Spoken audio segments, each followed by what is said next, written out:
আমি কাজী ফজলুল করিম কালকেই যদি একটা বিয়ে করতে চাই, তাহলে আমার বউ বলবে তোমার চেয়ে খারাপ কেউ নাই। আর 4টে বিয়ে যদি করি, তাইলে তো মহিলারা আমাকে দেখতেই পারবে না।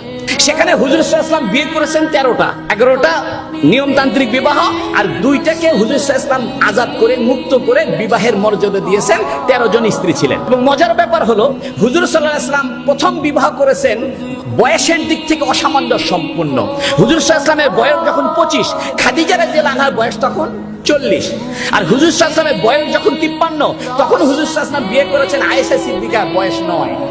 এখন নাস্তিকদের কাছে এটা একটা বড় মোক্ষম সুযোগ যে তোমাদের মুহাম্মদ তো বালিকাকে বিয়ে করে, তোমাদের মুহাম্মদ তো বহু বিবাহ করে, তোমাদের মুহাম্মদ তো নাউজুবিল্লাহ ক্যারেক্টারের দিকে দুর্বল।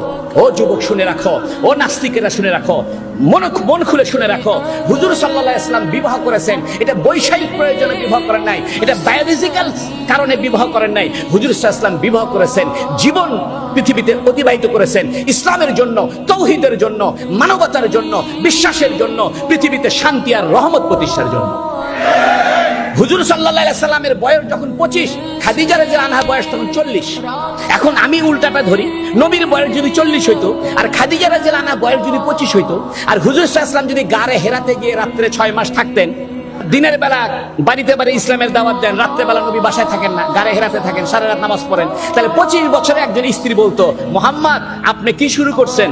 আপনি তো আমার হক আদায় করেন না, আমার বয়স 25, আপনি তো সারা রাত খালি নামাজ পড়েন আর সারা রাত ধরে আপনি গারে হেরায় থাকেন, এইরকম আপনি তো আমার হক আদায় করলেন না। এই জন্য হুজুর সাল্লাল্লাহু আলাইহি ওয়াসাল্লাম 25 বছর বয়সে 40 বছরে একজন বিধবাকে বিয়ে করেছেন, কারণ যাতে হুজুর সাল্লাল্লাহু আলাইহি ওয়াসাল্লামের ইসলাম প্রচারে মহিলাটা সহায়ক হতে পারে, ইসলাম প্রচারে হুজুর সাল্লাল্লাহু আলাইহি ওয়াসাল্লামের স্ত্রীর সান্ত্বনাটা সহায়ক হতে পারে। এই জন্য খাদিজা রাদিয়াল্লাহু আনহা বলছেন, আপনি তো অসহায়ের সহায়, আপনি তো বিধবার সহায়, সমস্ত কাজে হযরত খাদিজা রাদিয়াল্লাহু আনহা হুজুর সাল্লাল্লাহু আলাইহি ওয়াসাল্লাম সহযোগিতা করেছেন। আমাদের স্ত্রীদের, আমাদের মা বোনদের এমন হওয়া উচিত। 2 নম্বর কথা, আয়েশা সিদ্দিকাকে কেন বিয়ে করেন অল্প বয়সে? এটা মহিলাদের বোঝা দরকার। দেখেন, হুজুর সাল্লাল্লাহু আলাইহি ওয়াসাল্লামের সমস্ত স্ত্রী ছিল বয়স্ক, বিধবা, কিন্তু হুজুর সাল্লাল্লাহু আলাইহি ওয়াসাল্লামের পারিবারিক জীবনে তো অনেক ব্যাপার আছে। নামাজের পরে রাত্রে ঘুমায় থাকেন, তখন হযরত জিবরাইল ওহী নিয়ে আসে।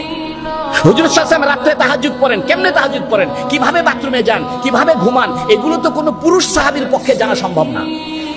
সম্ভব? হুজুর সাল্লাল্লাহু আলাইহি ওয়াসাল্লাম ইন্টারনাল লাইফ, পারিবারিক ইন্টারনাল লাইফ, রাত্রিকালীন জীবন, স্বামী স্ত্রীর একবারে অন্তরঙ্গ জীবন, এটা তো কোনো আবু হুরায়রার পক্ষে জানা সম্ভব না, এটা তো ইবনে মাসউদের পক্ষে জানা সম্ভব না, এটা তো আব্দুল্লাহ বিন আব্বাসের পক্ষে জানা সম্ভব না।